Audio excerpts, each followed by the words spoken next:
हाँ दोस्तों, my self Shantanu यश। जैसे कि यूपीएससी के सीरीज में हमने 2 क्वेश्चन सॉल्व करा दिए हैं मैथ्स और रीजनिंग से रिलेटेड, जो कि 2026 में आए हुए हैं। वैसे ही हम उस सीरीज के 3rd क्वेश्चन में चल रहे हैं, सेट डी के। ये क्वेश्चन कैसे सॉल्व हो सकता है, इसकी डिमांड क्या है इसको?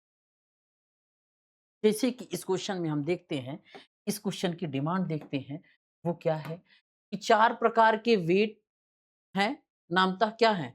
1 केजी के वेट हैं, 2 केजी के वेट हैं, 5 केजी के वेट हैं, 10 केजी के वेट हैं, उपयोग किया जाना है।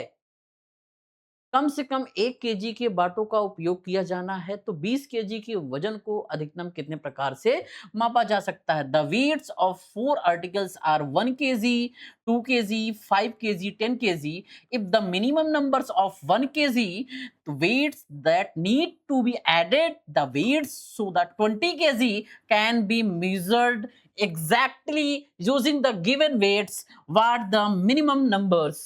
Minimum numbers 7, 8, 9, 10. What? देन हम सॉल्व करेंगे। ये क्या हो सकता है? 7 हो सकता है, 8 हो सकता है, 9 हो सकता है, 10। इसमें से क्या हो सकता है? ये सॉल्यूशन के बाद हम डिसाइड करेंगे। देखते हैं क्वेश्चन में जो कह रहा है कि जो नंबर्स हैं वो 1 केजी के वेट में दिए हुए हैं। अर्थात हमें क्वेश्चन में इनडायरेक्टली ये कहना चाहता है कि ये 8 is less than X or equal, X is less than 11 or equal. अर्थात 8 से अधिक, 11 से अनधिक की बात कर रहा है वो। तो इसका मतलब ये है कि अगर हम स्टेप 1 को फॉलो करें तो 1 केजी का वेट क्या है हमारा? फिक्स है, निश्चित है। तो 1 केजी का वेट फिक्स है, तो हमें ये भी कहा है 8 is less than or equal, X is less than or equal 11।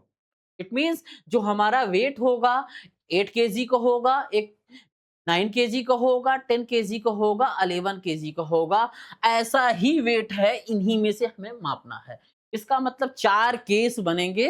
इन 4 केसों में हमें देखना है कि जिस वेट का 1 केजी के वेट का उपयोग करते हुए कितने तरह से मापा जा सकता है, कितने टाइप से मापा जा सकता है। Clear?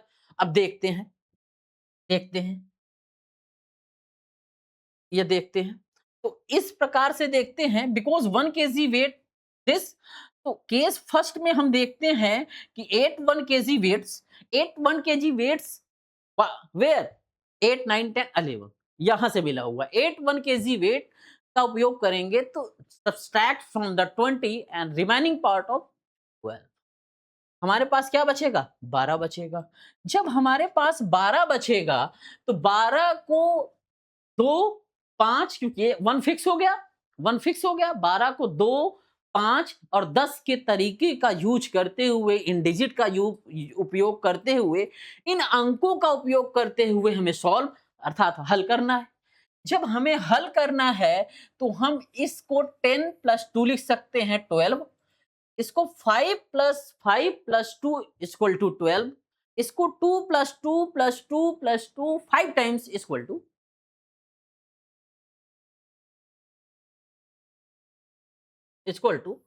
5 times plus equal to means 6 time, तो इसको क्या लिख सकते हैं? 12।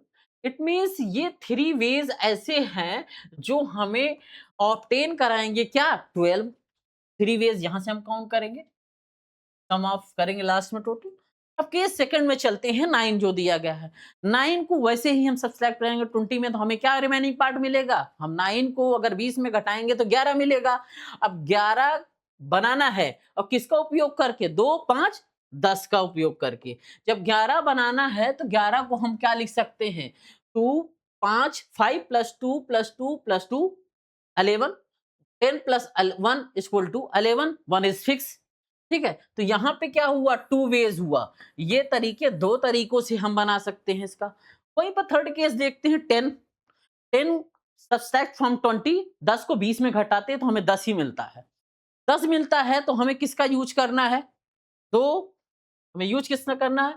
2 5 10 का यूज करते हुए, तो हम देखेंगे इस 10 को क्या लिख सकते हैं हम? इस 10 को हम लिख सकते हैं ये वाला। 10 को 10 लिख सकते हैं पहला। 10 को 5 प्लस 5 5 प्लस 5 10 लिख सकते हैं। 10 को हम 5 टाइम्स 2 जोड़ के एडिशन ऑफ 5 टाइम्स आप 10 प्राप्त कर सकते हैं वहाँ से।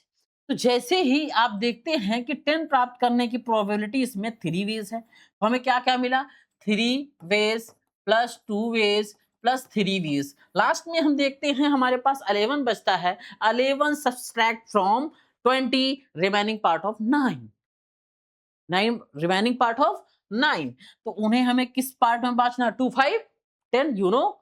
तो अब हम देखेंगे 5 प्लस 2 इक्वल टू 9 अर्थात 1 वेज हुआ। अगर टोटल हम काउंट करें तो ये टोटल कितने हो रहे हैं? 3 plus 2 plus 3 plus 2 equal to 9 ways हो रहे हैं। 9 तरीके से हम इस बात को माप सकते हैं। अब हम देखें कि आंसर क्या हो सकता है इसका।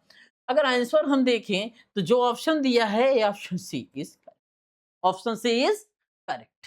Option C is correct. Thank you.